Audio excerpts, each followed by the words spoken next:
إله إلا الله وحده لا شريك له ونشهد أن سيدنا وسندنا ونبينا ومولانا محمدا عبده ورسوله صلى الله تعالى عليه وعلى آله وأصحابه وبارك وسلم تسليما كثيرا كثيرا.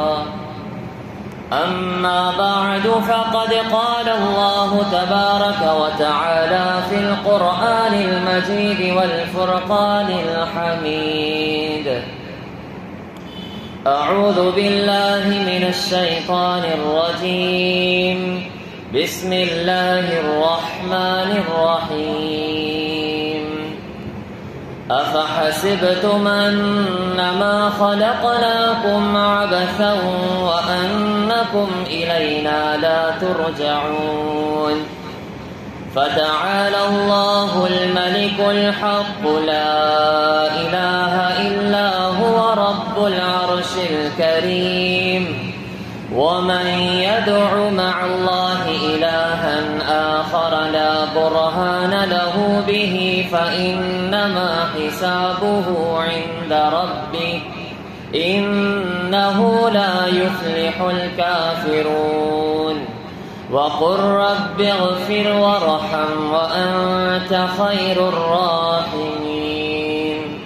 وقال النبي صلى الله تعالى عليه وسلم: بلغوا عني ولو آية، أو كما قال النبي عليه الصلاة والسلام.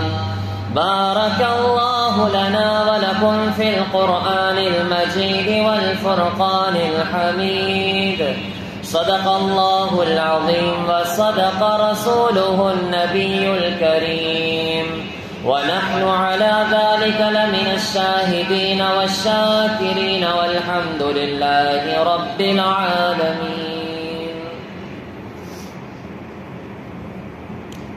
میرے عزیز دوستوں اور ساتھیوں، میں نے آپ کے سامنے سورہ مؤمنون کی آخری آیتیں تلاوت کی.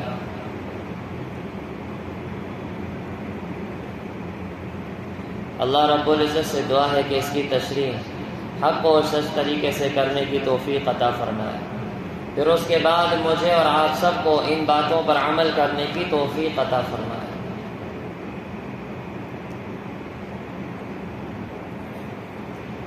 صبح فجر کی نماز کے بعد جو یہاں درس ہوتا ہے اس میں بھی ہم کون سی صورت پڑھ رہے ہیں؟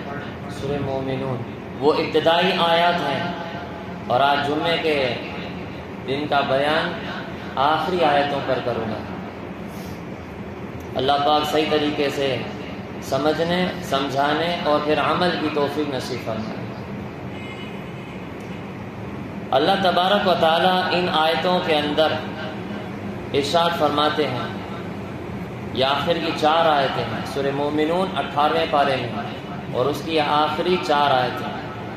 افحسبتم انما خلقناکم عبثا، کیا تم لوگوں نے یہ گمان کر رکھا ہے کہ تمہارا پیدا کرنا اس کا کوئی مقصد نہیں ہے؟ بغیر مقصد کے اللہ نے انسان کو پیدا کر دیا. کیا تمہارا یہ گمان ہے؟ اگر یہ گمان ہے تو بہت غلط گمان ہے تمہارا. اللہ نے بغیر مقصد کے انسان کو پیدا نہیں کیا. وہ مقصد کیا ہے؟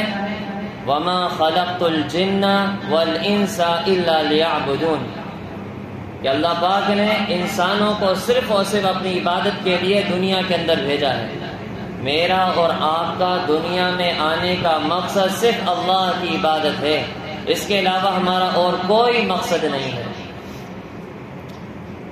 تو یہاں پر بالفاظ دیگر ایک تنبیہ کی جا رہی ہے کہ اپنی خلقت پر، اپنے پیدا ہونے پر یہ مت سمجھنا کہ بس دنیا کے اندر بھیج دیا، کھاؤ پیو موج و مستی کرو اور ایک وقت آئے گا مر جاؤ بس بات ختم. ایسے نہیں ہے، ایسے ہرگز نہیں. ایک مقصد ہے اور اس مقصد کو پورا کرنا ہے، وہ اللہ کی عبادت ہے. جو اپنے مقصد کے مطابق زندگی گزارے گا اللہ اس کو دنیا کے اندر بھی چمکائے گا اور آخرت میں بھی چمکائے گا.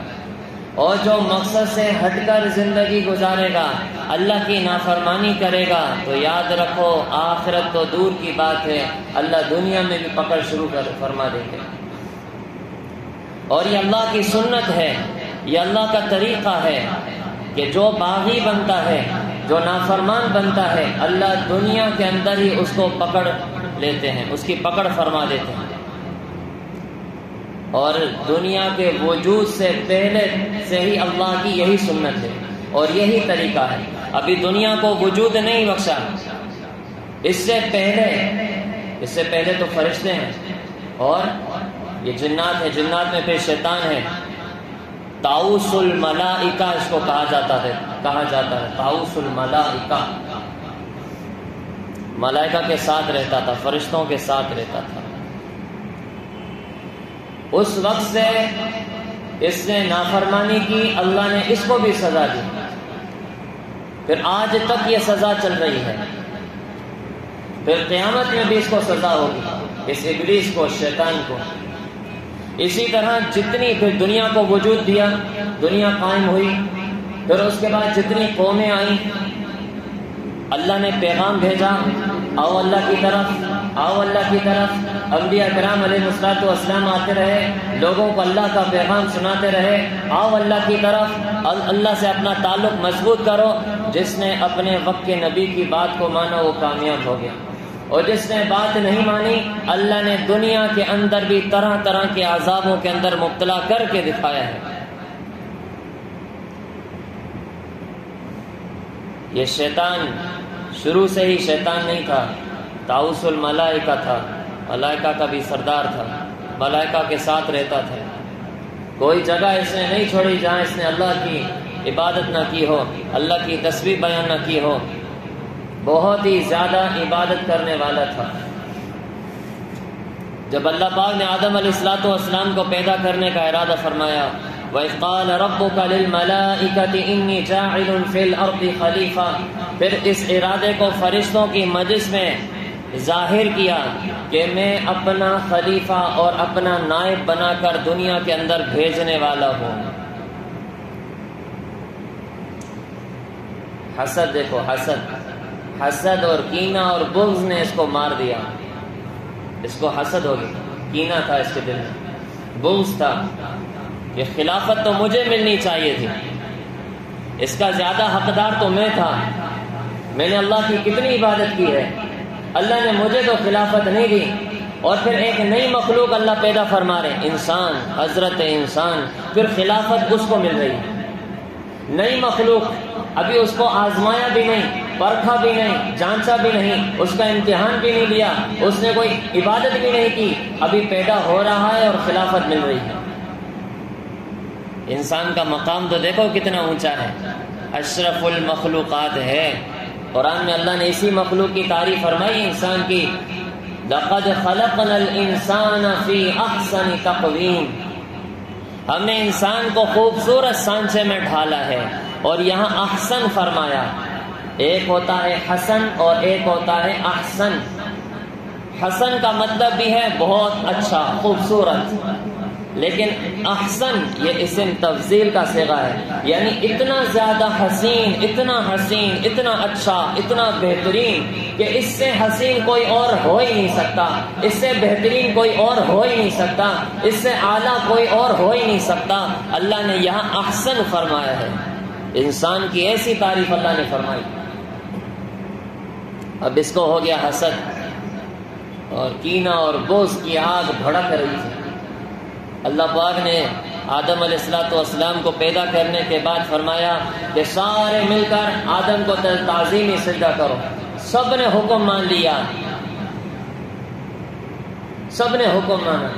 فسجدوا الا ابلیس ابا واستکبر وکان من الکافرین، سجدہ سب نے کیا الا ابلیس، مگر اس شیطان نے، اس نے انکار کر دیا، ابا انکار کر دیا، واستکبر اور انکار بھی کیا اور تکبر بھی کرنے لگا، انکار بھی کیا، تکبر بھی کر رہا ہے۔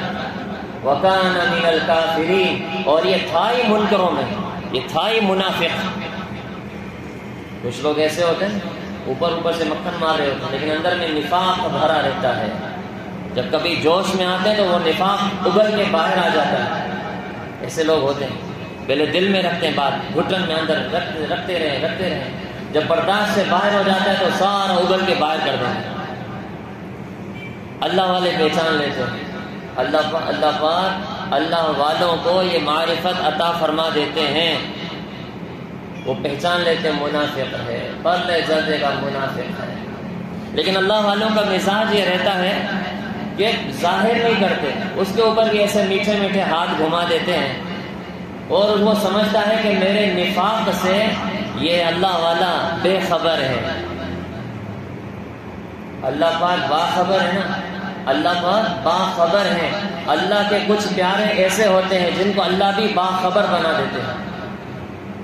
یہ بھی ایک مقام آتا ہے جو اللہ کا بن جاتا ہے، اللہ اس کو بھی باخبر بنا دیتے ہیں. صبح فجر میں بیان ہوا تھا امام اعظم ابو حنیفہ رحمہ اللہ کا واقعہ سنا تھا میں نے. اللہ نے باخبر بنایا. حضرت مولانا احمد علی لاہوری رحمۃ اللہ تعالی علیہ ایک مرتبہ بازار تشریف لے گئے اور وہاں پر دیکھا ایک بہت بڑے صاحب نسبت، وہ وہاں کھڑے ہو کر ادھر ادھر دیکھ رہے. اللہ والے اللہ والوں کو پہچان لیتے ہیں، معرفت والا معرفت والے کو پہچان لیتا ہے. احمد علی لاہوری رحمۃ اللہ علیہ پہچان گئے کہ یہ کوئی معمولی شخص نہیں ہے، یہ اللہ والا ہے. آگے بڑھ کر سلام کیا تو اس اللہ والے نے کہا احمد علی یہ انسان کہاں بستے ہیں، یہ انسان کہاں بستے ہیں. احمد علی لاہوری صاحب حیران ہو گئے، ادھر ادھر دیکھا تو فرمایا کہ حضرت یہ سب انسان ہی تو ہیں. تو حضرت نے ادھر ادھر دیکھا، یہ سب انسان ہیں، یہ سب انسان ہیں. جب اس مرتبہ جب یہ کہا نا یہ سب انسان ہیں تو ایسی چوٹ لگی. اب کے بعد جب احمد علی لاہوری نے نظر گھمائی تو سارے کتے اور سور نظر آ رہے تھے. بعض گناہ ایسے ہیں کہ جو انسان کو انسانیت سے گرا کر کتا بنا دیتے ہیں، اور بعض گناہ ایسے ہیں کہ اس کی کرنے کی وجہ سے وہ انسانیت سے ہٹ کر سور بن جاتا ہے اور اللہ والے پہچان لیتے ہیں. یعنی بہت سے اللہ والوں کو دیکھا ہمیشہ آنکھیں نیچے جھکائے رکھتے ہیں. پہلے مجھے ان چیزوں کی خبر نہیں ہوتی تھی، نظریں نیچے کیوں ہیں، دیکھتے کیوں نہیں ہیں، اوپر اٹھاتے کیوں نہیں نظر. جب اس طرح کی گہرائی میں گئے اور باتوں کا مطالعہ ہوا، کتابیں پڑھی، اللہ والوں کی خبریں سنی اور کتابوں میں مطالعہ کیا، پتہ چلا کہ اللہ والوں کو اللہ پاک باخبر بنا دیتے ہیں. ان کے سامنے سارے راز کھل جاتے ہیں. ولیوں کا یہ حال ہے. حضور صلی اللہ علیہ وسلم کا کیا حال ہے؟ جو اللہ کے پیارے ہیں وہ باخبر بن جاتے ہیں، تو جو حضور صلی اللہ علیہ وسلم پھر ان کا کیا حال ہے؟ حضور صلی اللہ علیہ وسلم کو بھی منافقوں کے بارے میں سب خبر تھی. کون کون منافق؟ حضرت حذیفہ بن یمان رضی اللہ تعالی عنہ. حضور صلی اللہ علیہ وسلم نے سارے منافقوں کے نام حضرت حذیفہ بن یمان رضی اللہ تعالی عنہ کو بتا دیے تھے، فلاں فلاں فلاں فلاں منافق ہے، لیکن بتانا کسی کو نہیں ہے. حضور نے بتا دیا تھا حضرت حذیفہ بن یمان رضی اللہ تعالی عنہ. اور اتنی خبر حضرت عمر کے پاس پہنچ چکی تھی. حضرت عمر کو اتنی بات معلوم تھی کہ حضور صلی اللہ علیہ وسلم نے منافقوں کے نام حضرت حذیفہ بن یمان رضی اللہ تعالی کو بتا دیے ہیں. حضرت عمر رضی اللہ تعالی کے بارے میں کتنی بشارتیں ہیں. عمر فی الجنہ، عمر فی الجنہ، کتنی بشارتیں ہیں. اور ایک حدیث میں تو آتا ہے کہ اگر میرے بعد کسی کو نبی ہونا ہوتا، کوئی نبی آتا تو وہ حضرت عمر ہوتے ہیں، حضرت عمر ہوتے. اتنی بشارتیں ہیں. لیکن اس کے باوجود بھی حضرت عمر رضی اللہ تعالی عنہ بار بار جا کر حضرت حذیفہ بن یمان رضی اللہ تعالی کے پاس جا کر پوچھتے تھے، حذیفہ تمہیں اللہ کا واسطہ ہے بتا دو میرا نام کہیں منافقوں میں تو نہیں ہے. ایسے تھے ہمارے صحابہ. اپنی کتنی فکر ہوتی تھی، کتنی فکر ہوتی تھی. کہیں منافقوں میں ہمارا نام تو نہیں دے دیا حضور نے، اتنی زیادہ فکر. اور آج ہم چند نمازیں پڑھ کے اپنے آپ کو ولی سمجھنا شروع کر دیتے ہیں. اب میرے جیسا ولی تو کوئی ہے ہی نہیں. صحابہ اتنی عبادتیں کرنے کے باوجود بھی ڈرتے تھے، نہ جانے کیا حال ہوگا، نہ جانے اللہ راضی ہیں اللہ ناراض ہیں. اللہ ہم سب کو صحیح معنی میں عمل کی توفیق نصیب فرمائے۔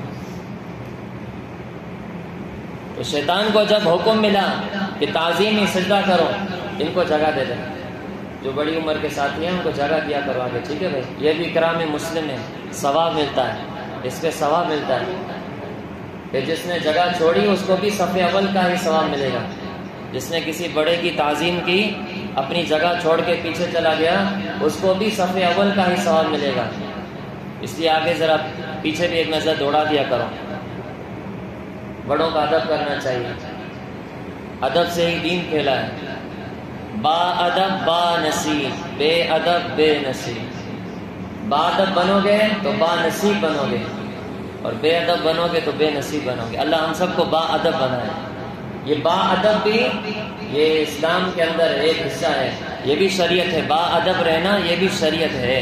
اللہ ہم سب کو با ادب بنائے۔ تو جب حکم ملا کہ سجدہ کرو، انکار کر دیا، اللہ پاک نے سزا دے دی، سزا فوراً ملی۔ اخرج منا فانک رجیم، تو نکل جا یہاں سے، ہمیشہ کے لیے تو مردود ہو گیا۔ اور اس نے اللہ پاک سے دعا کی کہ اللہ مجھے مہلت دے، قیامت تک تیرے بندوں کو بھی تجھ سے دور کروں گا، تیرے بندوں کو بھی تجھ سے دور کروں گا۔ این غصے کی حالت میں عالم میں اللہ سے دعا کر رہا ہے، مہلت دے، قیامت تک محنت کروں گا، تیرے بندوں کو تجھ سے دور کروں گا۔ اللہ نے کہا جا تجھے مہلت ہے۔ اس لیے شیطان کو مہلت ملی ہوئی ہے، پورا سال محنت کرے گا، لیکن رمضان میں قید ہو جائے گا۔ 11 مہینے محنت کرے گا، آخری رمضان کے مہینے میں قید کر دیا جائے گا۔ ابھی بھی قید ہے، کھلنے والا ہے، چند دن باقی رہے ہیں، دوبارہ یہ میدان میں آئے گا۔ اللہ پاک اس کے شر اور فتنے سے ہم سب کی حفاظت فرمائے، اس کے ساتھ صحیح معنی میں مقابلہ کرنے کی اللہ ہم سب کو توفیق عطا فرمائے، اور شیطان کو مغلوب کر کے اس کے اوپر غالب ہونے کی اللہ ہم سب کو توفیق عطا فرمائے۔ یہ اپنا زور پکڑے گا، پورا مہینہ قید تھا نا، اب جیسے ہی باہر آئے گا اور محنت کرے گا اور اللہ سے غافل کرے گا لوگوں کو۔ اس کے اوپر پھٹکار پڑ رہی ہے، اور قیامت تک اس کے اوپر لعنت برستی رہے گی۔ شیطان کے اوپر قیامت تک لعنت ہے، اور لعنت کا مطلب کیا ہوتا ہے؟ بعد عن الرحمہ، اللہ کی رحمت سے دور۔ شیطان قیامت تک اللہ کی رحمت سے دور رہے گا، اور قیامت کے دن پھر اس کو پکڑ کر اور اس کے چیلوں کو پکڑ کر جہنم کے اندر داخل کر دیا جائے گا۔ شیطان بھی اپنا ایک گروہ بناتا ہے، اور اس کے گروہ کے ساتھ اس کو جہنم میں پھینک دیا جائے گا۔ سزا ملی نا، نقد، اللہ کے حکم کی نافرمانی کی سزا مل گئی، نقد سزا ملی، دنیا میں بھی ملی اور آخرت میں بھی ملے گی شیطان کو۔ میں کبھی کبھار سوچتا ہوں، ایک حکم کی نافرمانی کی، ایک حکم نہیں مانا، ہمیشہ کے لیے مردود ہو گیا۔ ایک حکم نہیں مانا، ہمیشہ کے لیے مردود ہو گیا۔ آج میں اور آپ اپنا اپنا جائزہ لیں، اللہ کے کتنے حکم ہم توڑ دیتے ہیں، اللہ کے کتنے حکموں کو ہم ایسے اڑا دیتے ہیں، پرواہ ہی نہیں ہے، فکر ہی نہیں ہے۔ اللہ ہم سب کو ہدایت نصیب فرمائے، فکر نصیب فرمائے، ہم اپنے آپ کو بنا لیں، زندگی مختصر ہے، اللہ کو راضی کر لیں۔ نوح علیہ السلام کا واقعہ آپ کے سامنے، حضرت نوح علیہ السلام کو اللہ پاک نے 1000 سال کی عمر عطا فرمائی تھی۔ 1000 سال، بعض روایت میں آتا ہے اس سے بھی زیادہ۔ 1000 تو پکی عمر ہے، اس میں سے 950 سال لوگوں کو اللہ کی طرف بلایا ہے۔ 950 سال یعنی 9 صدیاں اور ایک آدھی صدی لوگوں کو اللہ کی طرف بلایا، اور اتنی تکلیفیں لوگوں نے پہنچائیں۔ لوگ اتنے پتھر مارتے تھے، روایت میں آتا ہے پتھروں میں دھنس جاتے تھے، پھر جبریل امین آتے تھے، اپنے پروں سے پتھروں کو ہٹاتے تھے، پھر نوح علیہ السلام کو کھڑا کرتے تھے، پھر نوح علیہ السلام پوچھتے تھے، اے جبرائیل میری حالت دیکھتے ہو، لوگوں نے مجھے خون کر دیا، اب مجھے بتاؤ اللہ کا حکم کیا ہے؟ تو جبریل امین فرماتے اللہ کا حکم اب بھی یہی ہے، لوگوں کو اللہ کی طرف بلاؤ، لوگوں کا تعلق اللہ کے ساتھ جوڑو، دعوت کا کام جاری رکھیں۔ پھر نوح علیہ السلام پھر لوگوں کو اللہ کی طرف بلاتے تھے، آ جاؤ ایک اللہ کی طرف آ جاؤ، نافرمانیاں چھوڑ دو، غیر اللہ کے سامنے جھکنا چھوڑ دو، اپنی منمانی چھوڑ دو، ایک اللہ کی ماننے والے بن جاؤ۔ نوح علیہ السلام پھر محنت کرتے، پھر لوگ مارتے، پھر اٹھتے، پھر اللہ کی طرف بلاتے، یوں سلسلہ چلتا رہتا۔ بالآخر اللہ پاک کی یہی سنت ہے اور یہی طریقہ ہے کہ جب قومیں باز نہیں آتی تو اللہ پاک پھر عذاب کا فیصلہ فرما دیتے ہیں۔ نوح علیہ السلام کو بذریعہ وحی اطلاع مل گئی کہ آپ کی قوم کو اب برباد ہونا ہے، اب عذاب کا فیصلہ ہو چکا ہے، اور ساتھ میں اللہ نے یہ بھی حکم دے دیا کہ اب آپ ان کی سفارش نہیں کریں گے۔ اب اگر آپ کا دل ان کے لیے نرم بھی ہو تب بھی یہ نرمی اپنے اندر رکھیے گا، اللہ پاک سے ان کی کسی کی بھی نافرمان کی کسی کی بھی آپ سفارش نہیں کیجیے گا، کسی کی بھی سفارش قبول نہیں ہوگی، سب کو عذاب کا مزہ چکھنا ہے۔ اور حکم ملا کہ آپ کشتی تیار کیجیے، کشتی بنائیے۔ ہم آپ کو وحی کے ذریعے بتائیں گے، طریقہ ہم بتائیں گے کہ کشتی کیسے بنانی ہے، آپ بناتے جائیے گا۔ نوح علیہ السلام نے جیسے جیسے ان کو اطلاع ملتی گئی انہوں نے کشتی تیار کرنا شروع کر دی۔ اب سردار کفار کے جو سردار ہیں جب وہ آتے اور نوح علیہ السلام کو دیکھتے اور پھر مذاق اڑاتے تھے، ہنستے تھے۔ آج بھی لوگ ایسے ہیں نا، دینداروں کا مذاق اڑاتے ہیں، طرح طرح کی باتیں کستے ہیں۔ یہ سلسلہ انبیاء کے دور سے چل رہا ہے اور چلتا رہے گا، ان چیزوں سے پریشان نہیں ہونا، ہمت برقرار رکھیں اور دین کا کام کرتے رہیں۔ سردار آتے ہیں، پوچھتے ہیں نوح علیہ السلام وہ پرانا والا کام چھوڑ گئے، اب یہ والا کام شروع کر دیا، وہ دعوت والا کام چھوڑ گئے، اب کشتی میں لگ گئے، ہار مان لی کیا؟ مذاق اڑاتے تھے۔ نوح علیہ السلام فرماتے آج تم ہمارا مذاق اڑا رہے ہو، ان قریب دن آنے والا ہے، ہم تم پر ہنسیں گے، تمہارا مذاق اڑائیں گے، دن آنے والا ہے، صبر کرو۔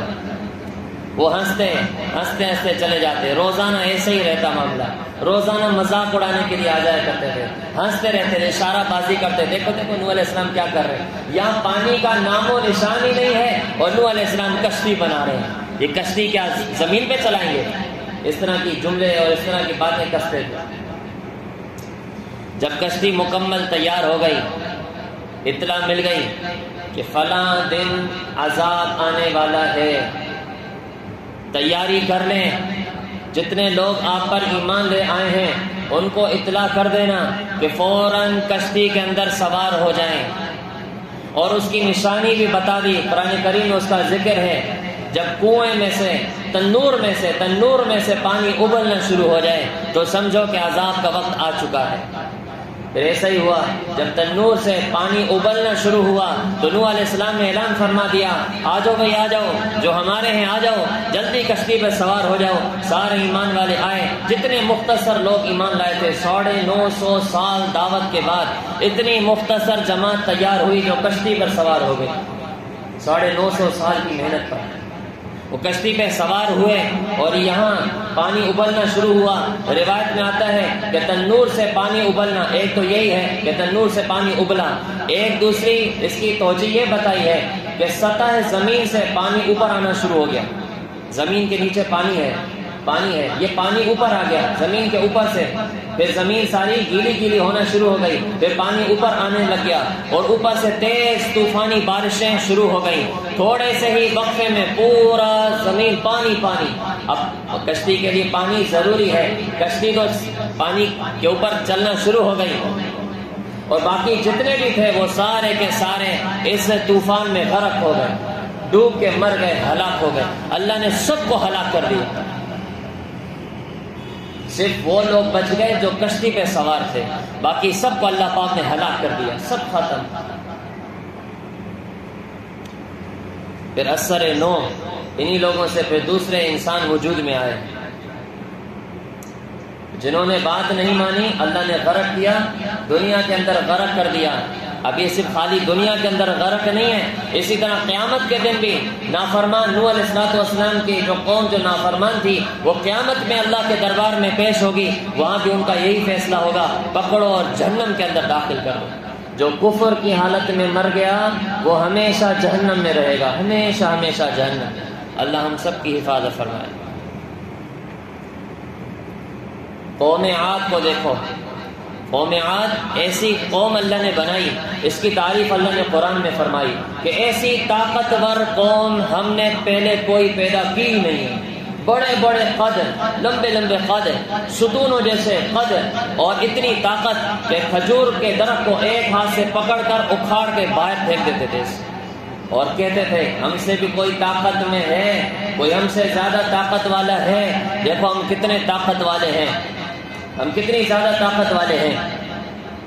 ان کے پاس اللہ پاک نے ہود علیہ السلام کو بھیجا، ہود علیہ السلام نے ان کو اللہ کا پیغام سنایا کہ اپنی طاقت پر گھمنڈ نہ کرو، تم سے بھی زیادہ طاقت والا ہے، وہ اللہ ہے، وہ اللہ ہے، تم مخلوق ہو، وہ تمہارا خالق ہے، اس خالق کی نافرمانی نہ کرو ورنہ تمہیں ایسے اکھاڑ کے اللہ پھینک دے گا۔ مذاق اڑاتے تھے، ہم سے زیادہ طاقتور کون ہو سکتا ہے، ہم اتنی زیادہ طاقت والے ہیں، ہم سے کوئی طاقت والا نہیں ہو سکتا تھا۔ اسی طاقت کے گھمنڈ پر وہ نافرمانی پہ نافرمانی کرتے رہتے تھے۔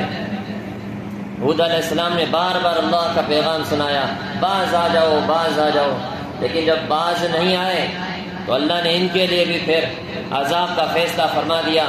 پھر اللہ پاک نے طوفانی ہواؤں کا سلسلہ جاری کر دیا، طوفانی ہوائیں، خطرناک ہوائیں، اور روایت میں آتا ہے کہ یہ 7 راتیں اور 8 دن تک یہ طوفان جاری رہا ہے، 7 راتیں اور 8 دن طوفان، تیز ہواؤں کا طوفان، اور ایسے اللہ نے ہواؤں سے اٹھا اٹھا کر پھینکا جیسے کھجور کے سوکھے تنے پھیلے پڑے ہوئے، کہہ رہے تھے کہ ہم بہت زیادہ طاقت والے ہیں۔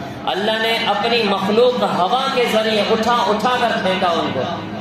قرآن میں اللہ نے فرمایا کہ اگر تم وہاں ہوتے اور صبح اٹھ کر تم دیکھتے تو تمہیں ایسا لگتا جیسے کھجور کے سوکھے تنے وہ پھیلے پڑے ہوئے، ایسے اللہ نے غرق کر دیا قوم عاد کو۔ پھر اس کے بعد قوم ثمود آئی، ان کے پاس حضرت صالح علیہ السلام کو اللہ پاک نے بھیجا، اور صالح علیہ السلام نے اللہ کا پیغام سنایا۔ یہ قوم بھی بڑی ڈھیٹ تھی، بڑی ڈھیٹ، اور انہوں نے کہا ہے صالح اگر تم اللہ کے سچے نبی ہو تو کوئی معجزہ تو دکھاؤ، پتہ تو چلے کہ تم اللہ کے نبی ہو۔ کہا کہ ٹھیک ہے، کوئی مسئلہ نہیں ہے۔ اللہ پاک سے دعا کی، اللہ یہ سارے لوگ ہدایت پر آ جائیں گے، نبی بڑے معصوم ہوتے ہیں، بڑے پیارے ہوتے ہیں، ان کی خواہش ہوتی ہے کسی نہ کسی طرح یہ سارے کے سارے ایمان والے ہو جائیں، اللہ کے فرما بردار ہو جائیں، اور جہنم سے بچ کر جنت میں جانے والے ہو جائیں۔ ہر نبی کی چاہت ہوتی ہے۔ صالح علیہ السلام نے اللہ سے دعا کی، اللہ کوئی ایسا معجزہ دکھا دیجئے، یہ معجزہ دیکھیں گے تو سارے کے سارے ایمان لے آئیں گے۔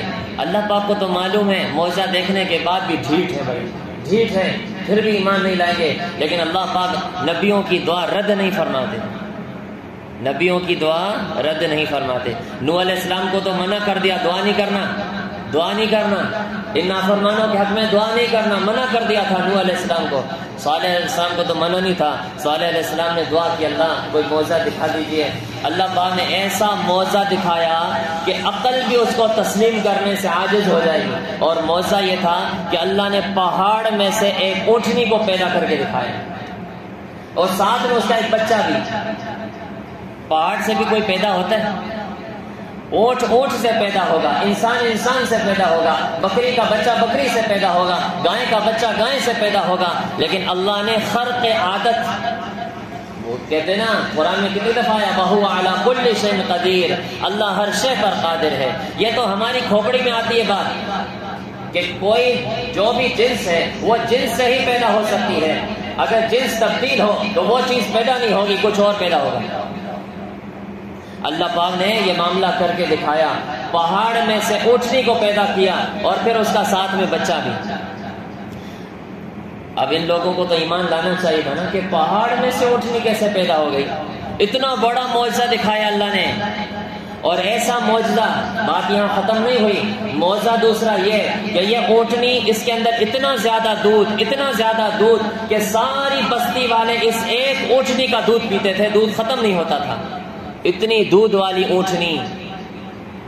اور اس کے روایت کے اندر آتا ہے کہ وہ دودھ اتنا زیادہ دیتی تھی لہذا اس کی خوراک بھی زیادہ تھی، پانی اتنا زیادہ پیتی تھی کہ گاؤں والوں کا جو کنواں تھا، ایک دن گاؤں والے اس کا کنویں کا پانی پیتے تھے، اگلے دن کنویں کا سارا پانی یہ اونٹنی اکیلے پی جاتی تھی، اتنا پانی پیتی تھی۔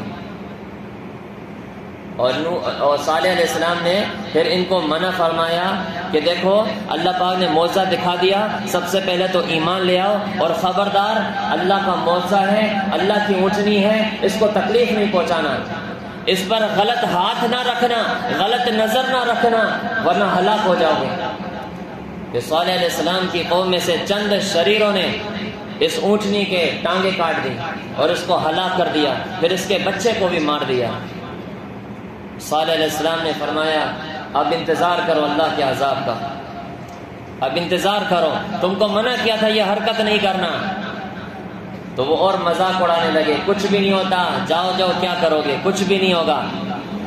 بجائے توبہ اور استغفار کرنے کے، معافی مانگنے کے، الٹا صالح علیہ السلام کو قتل کرنے کا ارادہ بنا دیا، اور پھر قتل کرنے کے لیے روانہ ہوئے کہ صالح علیہ السلام کو ہی مار دیتے ہیں، کائے کا عذاب آئے گا، جب صالح علیہ السلام نہیں رہیں گے تو عذاب کا آئے گا۔ جب یہ جماعت چلی صالح علیہ السلام کو قتل کرنے کے لیے، اللہ نے رستے میں ہی ان کو ہلاک کر دیا، سارے کے سارے رستے میں ہی ہلاک ہو گئے۔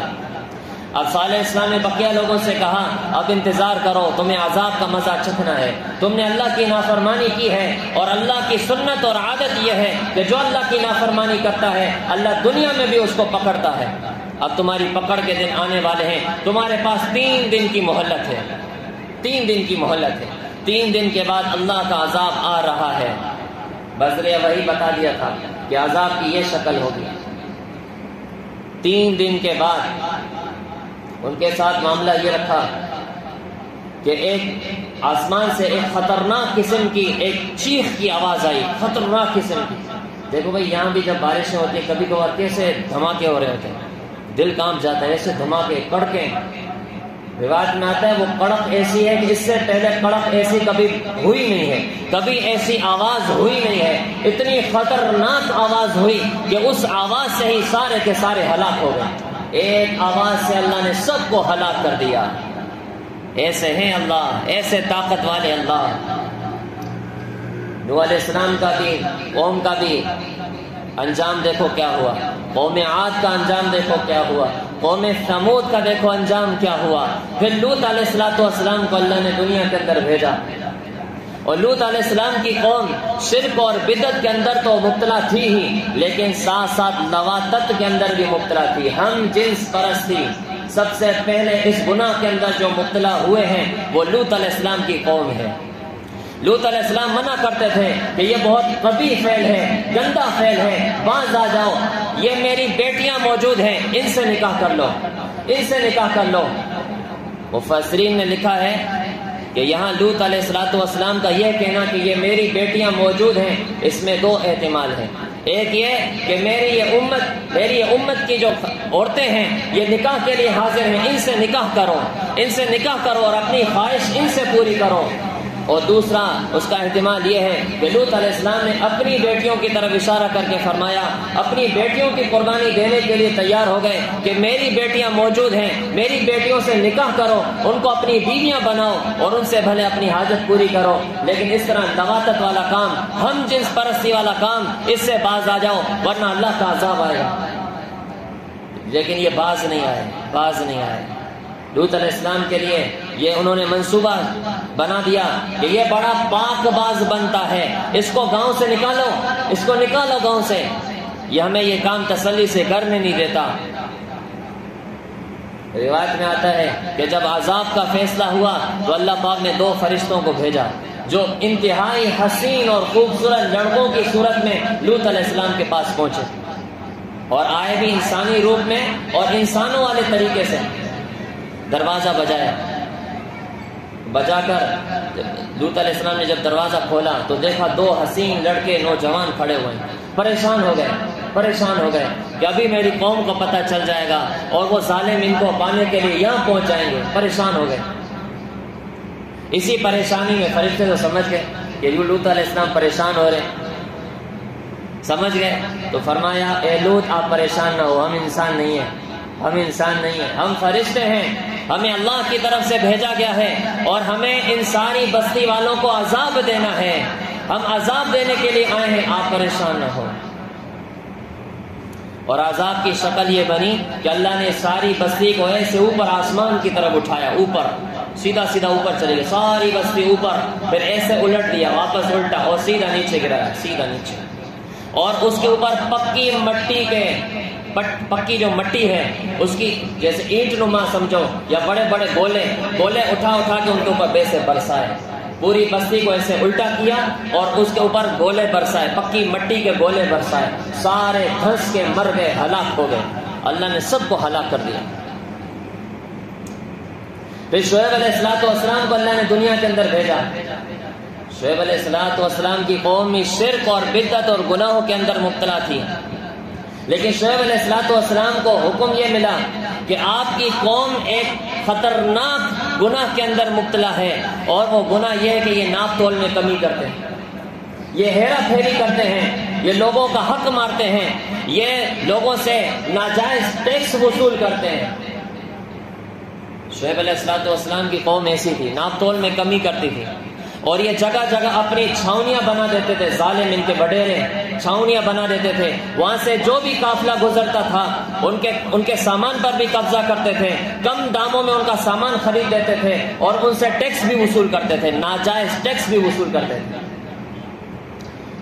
کبھی کبھار میں سوچتا ہوں آدم علیہ السلام سے لے کر آخر تک جتنے انبیاء گزرے ہیں ان کی قوموں میں جو ایک گناہ عام تھا، مشہور تھا، اللہ معاف فرمائے، اس قوم کے اندر جو اب یہ امت ہے، حضور صلی اللہ علیہ وسلم کی امت، اس میں سارے ہی گناہ موجود ہیں۔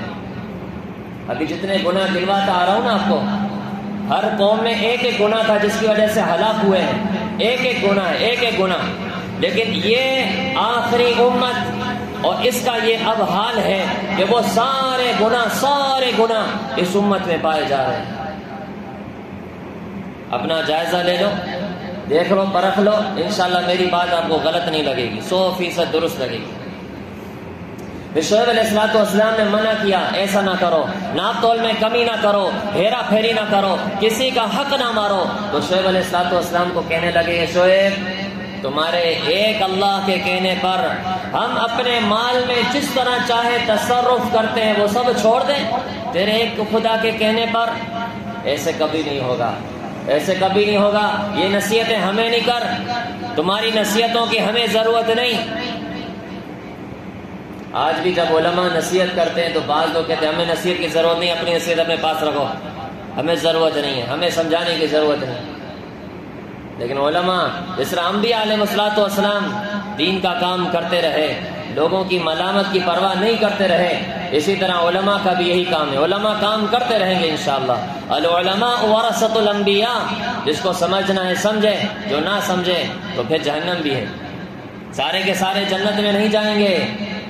انبیاء علیہ السلام کی محنت یہی رہی ہے کہ سارے کے سارے جنت میں جانے والے ہو جائیں، علماء کی محنت بھی یہی ہے کہ سارے کے سارے جنت میں جانے والے ہو جائیں، لیکن فقیر کہہ رہا ہے سارے جنت میں نہیں جا سکتے، سارے جنت میں نہیں جا سکتے، کچھ لوگوں کا جہنم میں بھی جانا لکھا ہے۔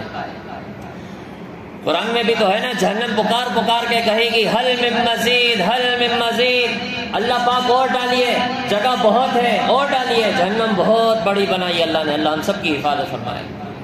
پھر اللہ پکڑ پکڑ کے ظالموں کو جہنم میں ڈالیں گے، پکڑو اس کو ظالم کو، ڈالو جہنم میں، نافرمان، بات نہیں مانی، نہ انبیاء کی بات مانی، نہ علماء کی بات مانی، پکڑو اس کو، ڈالو جہنم کے اندر، اپنی منمانی کر کے آیا ہے۔ یہ میں بات اپنی طرف سے نہیں کہہ رہا، سورہ غاشیہ پڑھ کے دیکھ لو، پڑھو سورہ غاشیہ، پڑھو ترجمہ، عاملۃ ناصبہ تصلی نارا حامیہ تسقی من عین آنیہ، اللہ خود فرما رہے پکڑو ظالموں کو، ڈالو جہنم کے اندر، پلاؤ ان کو کھولتا ہوا پانی اور کھلاؤ ان کو زری کانٹے دار جھاڑ، کھلاؤ ان کو، اللہ خود ڈالیں گے جہنم میں۔ کچھ لوگ جائیں گے جہنم میں، نہیں سدھرتے، ختم اللہ علی قلوبہم وعلی سمعہم وعلی ابصارہم غشاوہ، ان کے دلوں پر مہر لگ گئی ہے، کانوں پر مہر لگ گئی ہے، آنکھوں کے آگے پردے پڑ چکے ہیں، اب ان کو ہدایت کی بات سمجھ نہیں آتی۔ پورا قرآن سنا دو، حدیثیں سنا دو، کوئی پرواہ نہیں ان کو، نہ قرآن کی پرواہ، نہ حدیث کی پرواہ، اللہ والوں کی پرواہ، کچھ پرواہ نہیں۔ وہ کریں گے تو اپنی منمانی کریں، تو کرتے رہو منمانی، ٹھکانہ بھی جہنم ہے، اللہ حفاظت فرمائے۔ تو جب بات نہیں مانی، بار بار شعیب علیہ السلام اللہ کا پیغام سناتے رہے، پھر اللہ کی سنت اور اللہ کا طریقہ یہی رہا کہ جب باز نہیں آتے تو اللہ پاک عذاب کا فیصلہ فرما دیتے ہیں۔ پھر عذاب کا فیصلہ ہو گیا، اللہ نے بذریعہ وحی اطلاع کر دی کہ اب عذاب آنے والا ہے، اور عذاب کی شکل یہ بنائی کہ اللہ پاک نے 3 دن تک ہواؤں کا سلسلہ موقوف فرما دیا، ہواؤں کا سلسلہ بند، گھٹن۔ تھوڑی دیر کے لیے اگر ہوا بند ہو جائے تو ہماری حالت کیسی خراب ہو جائے گی۔ 3 دن تک جب ہوا کا سلسلہ موقوف ہو جائے تو سوچو کیسی حالت ہو چکی ہوگی۔ 3 دن کے بعد انہوں نے دیکھا کہ دور بستی سے ایک بادل کا ٹکڑا ہماری بستی کے قریب آ رہا ہے، اور اس کے نیچے ٹھنڈی ٹھنڈی ہوائیں چل رہی ہیں۔ 3 دن سخت عذاب کے اندر مبتلا رہے ہیں، اب ان سے برداشت نہیں ہوا کہ انتظار کر لیں کہ وہ بادل کا ٹکڑا قریب آ جائے۔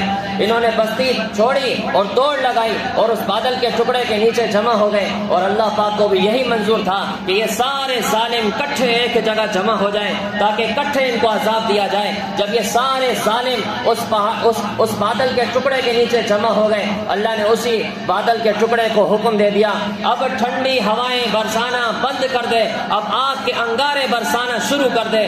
ہر مخلوق اللہ کے حکم کے تابع ہے، اللہ کا حکم مان لیا، ہوائیں بند ہو گئیں، ہواؤں کا سلسلہ موقوف ہوا، اور اسی بادل کے ٹکڑے سے آگ کے انگارے برسنا شروع ہو گئے، اور ساری کی ساری بستی والے اس آگ میں جھلس کے راکھ ہو گئے، جل کے ختم ہو گئے۔ اللہ نے سب کو ختم کر دیا، جلا کے ختم کیا۔ روایت میں آتا ہے ایسا خطرناک عذاب کسی قوم کے اوپر نہیں آیا جتنا خطرناک عذاب قوم شعیب کے اوپر آئے ہیں۔ نافرمانوں کا حال دیکھو کیا ہو۔ پھر فرعون کا حال دیکھو، فرعون کو اللہ نے بہت مال اور متاع دیا تھا، شان اور شوکت بہت زیادہ، اور اس کو ایسی جگہ کا بادشاہ بنایا، مصر کا بادشاہ، وہ اپنی جگہ پہ فخر کرتا تھا۔ فرعون کے پاس کس نبی کو بھیجا؟ حضرت موسیٰ علیہ السلام کو۔ اللہ پاک نے موسیٰ علیہ السلام سے کہا، اے موسیٰ اس فرعون کے پاس جاؤ اور ان کو دعوت دو، اللہ کی طرف بلاؤ، لیکن خیال کرنا دعوت ذرا پیار سے دینا، ہو سکتا ہے کہ بات مان لے۔ دعوت کا اصول بھی ہمیں سمجھا دیا، دعوت بڑے پیار سے دینی ہے، دعوت پیار سے دینی ہے۔ موسیٰ علیہ السلام حتیٰ کہ فرعون کتنا ظالم بادشاہ، اتنا ظالم بادشاہ کہ اس سے ظالم بادشاہ دنیا میں کوئی اور گزرا ہی نہیں ہے۔ یہ ظالم اس لیے تھا کہ اس نے خدائی کا دعویٰ کیا، انا ربکم الاعلی، اے بنی اسرائیل والو میں تمہارا سب سے بڑا خدا میں ہی ہوں۔ نعوذ باللہ، خدا بھی نہیں، سب سے بڑا خدا میں۔ جب موسیٰ علیہ السلام اللہ کا پیغام لے کر پہنچے اور اس کو دعوت دی، اللہ کی طرف بلایا، تو بجائے دعوت ماننے کے اس نے کہا، اے موسیٰ کیا بات کرتے ہو، سب سے بڑا خدا میں خود ہی ہوں، میرے اس جگہ کو نہیں دیکھتے، میرے مصر کو نہیں دیکھتے، کیسا بادشاہ ہوں میں، میرے کھیتی باڑی تو دیکھو، میری زمینیں تو دیکھو، نیچے کیسے پانی جاری ہے، میرا سبزہ تو دیکھو، میرے باغات تو دیکھو، میری شان و شوکت تو دیکھو، میری طاقت تو دیکھو، میری وجاہت تو دیکھو، میرا لشکر تو دیکھو، میرا ساز و سامان تو دیکھو، مجھ سے بڑا اور کون خدا ہو سکتا ہے۔ جب بات نہیں مانی موسیٰ کی تو عذاب کا فیصلہ ہو گیا۔ اللہ پاک نے موسیٰ علیہ السلام سے فرمایا، موسیٰ جو آپ پر ایمان لے کر آئے ہیں ان کو لے کر چلیے، بنی اسرائیل میں سے جو لوگ آپ پر ایمان لے آئے ہیں وہ قافلہ لے کر چلیے۔ موسیٰ علیہ السلام نے اعلان فرمایا، جو ایمان والے ہیں آ جاؤ ہمارے ساتھ۔ وہ ساتھ ساتھ چلے۔ روایت میں آتا ہے 12 قافلے تھے، 12 قبیلے، 12 قبیلے، اور موسیٰ علیہ السلام کے ہاتھ میں اللہ نے عصا بھی دے دیا تھا۔ وہ پورا ایک لمبا واقعہ ہے، اب وقت اتنا نہیں ہے کہ دوبارہ تفصیل شروع کر دیں۔ پھر جب سمندر کے قریب پہنچے، حکم ملا کہ یہاں عصا مارو، جیسے ہی عصا مارا 12 راستے بن گئے، 12 راستے، ہر قبیلے کا الگ الگ راستہ بن گیا. پیچھے سے فرعون بھی آ رہا ہے تعاقب کے لیے، اور فرعون کا پورا لشکر بھی آ رہا ہے.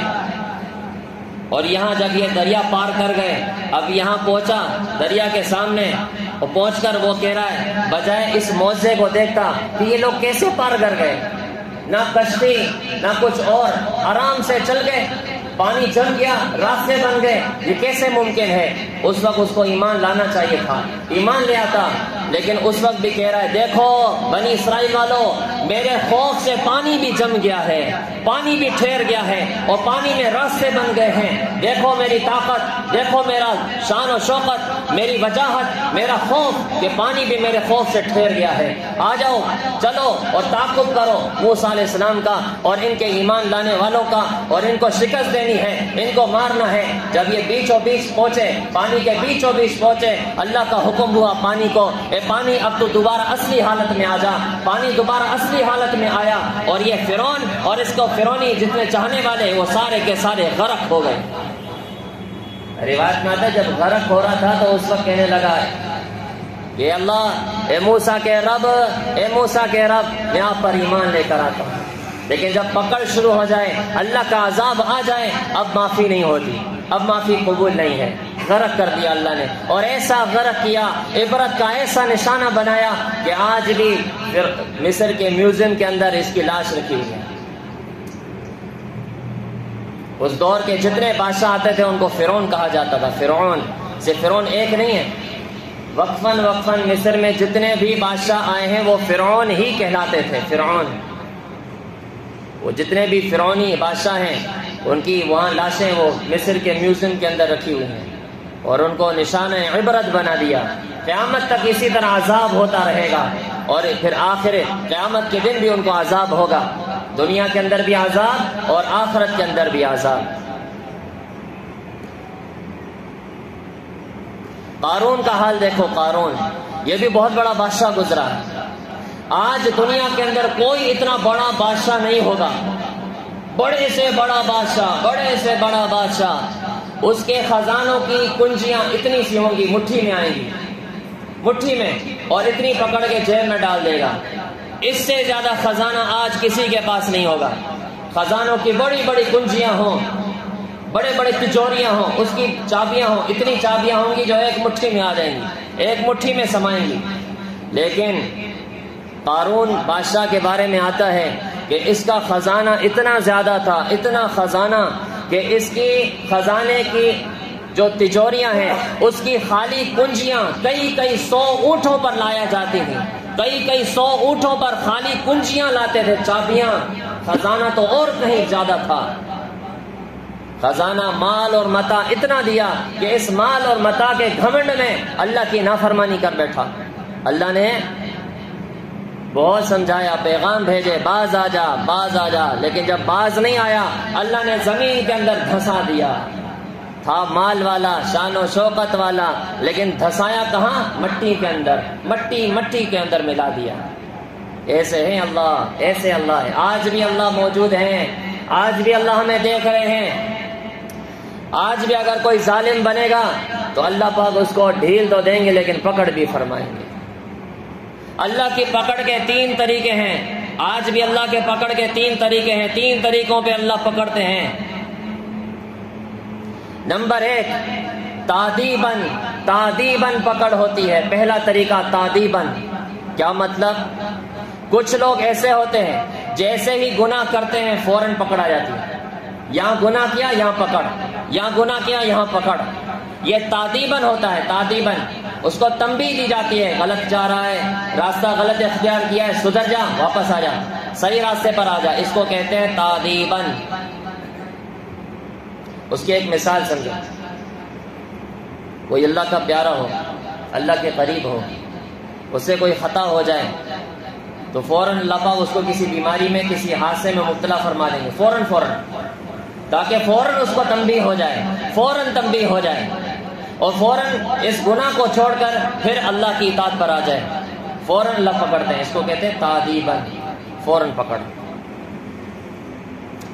اور پکڑ کا دوسرا طریقہ ہے تاخیراً، تھوڑی دیر کے بعد. یہ اس سے زیادہ خطرناک ہے. تعدیباً سے زیادہ تاخیراً، یہ والا معاملہ جو ہے یہ بڑا خطرناک ہے. پہلے اللہ محلہ ڈھیل دیتے ہیں، نافرمانی بھی کرے گا، بد اخلاق، بد کردار، شرابی، کبابی، جواری، سٹائی اور مختلف گناہ کے اندر، طرح طرح کے گناہ کے اندر، بے نمازی، روزہ بھی نہیں رکھتا ہوگا، اللہ کی نافرمانی کرتا ہوگا، لوگوں کا حق مارتا ہوگا، رشوت خور ہوگا، سود خور ہوگا، حرام خور ہوگا، طرح طرح کے گناہوں کے اندر مبتلا ہوگا. لیکن اللہ پاک اس کے مہلت دے رہے ہوں گے، تھوڑی اور مہلت، تھوڑی اور ڈھیل، تھوڑی اور ڈھیل. وہ سمجھے گا میں بالکل صحیح جا رہا ہوں، میری پکڑ ہی نہیں ہو رہی. اس کو کہتے ہیں تاخیراً.